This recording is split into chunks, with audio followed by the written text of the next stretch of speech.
What's going on, everybody? So before we jump into today's video, a lot of y'all still ask what is my email. Guys, every video that I put out, in the description I have all that information, so make sure you guys are reading the description. That way you're not asking me redundant questions. Now on to today's topic. So I know one of you guys had asked me, and I'm gonna assume you don't drive trucks yet based on your question. So the question was, with all the truck stops and rest areas, why do we park on the on and off ramps and outside the truck stops? Now,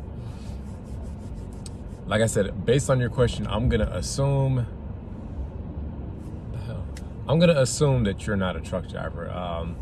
So if you're one that's pursuing trucking or studying for your CDL, when you come out here, you're gonna learn real quick that there is way more trucks than there is parking. Like, parking is a big issue, and it's been that way for many years. The reason why you'll see trucks, especially like in Florida and pretty much everywhere else, you'll see us all lined up outside the rest areas on the on and off ramps, mainly because the truck stops are full. A lot of these truck stops, like Love's, especially Love's, you know, they're known for having a small truck stop. Now I know some of the newer Loves, you know, they're making them bigger, but you know, some of these Pilots, Flying J's, you know, they're small. So needless to say, it's not enough space, you know. And if you don't know, truck drivers, you know, we run off of ELDs, you know, hours of service. So once you run out of time, that's it. You got to shut it down. Now, you may be able to PC, you know, if your company allows you to do that, PC to a safe haven. But other than that, once you run out of drive time, you got to shut it down, you know. So typically, you know, you'll see people lined up outside the rest areas on the on and off ramps, typically in the late nights, early morning, so midnight, 1 a.m., 2 a.m., and so on and so forth.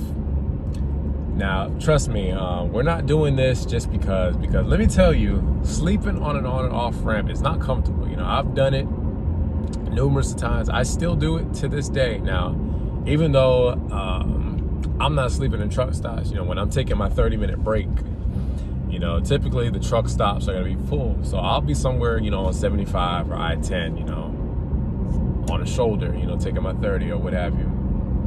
It's not comfortable. So I hope that answers your question. Now, as far as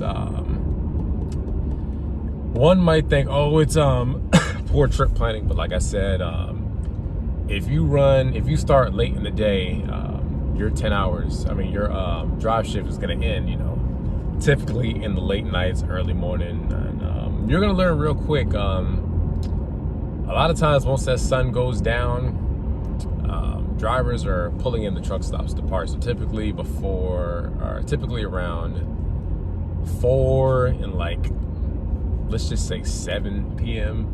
You know, if you're not in a spot like after 6 or 7, depending on where you are, most likely you're not going to get a spot, which means you'll be joining me and a bunch of other truck drivers on the on and off ramps. Now,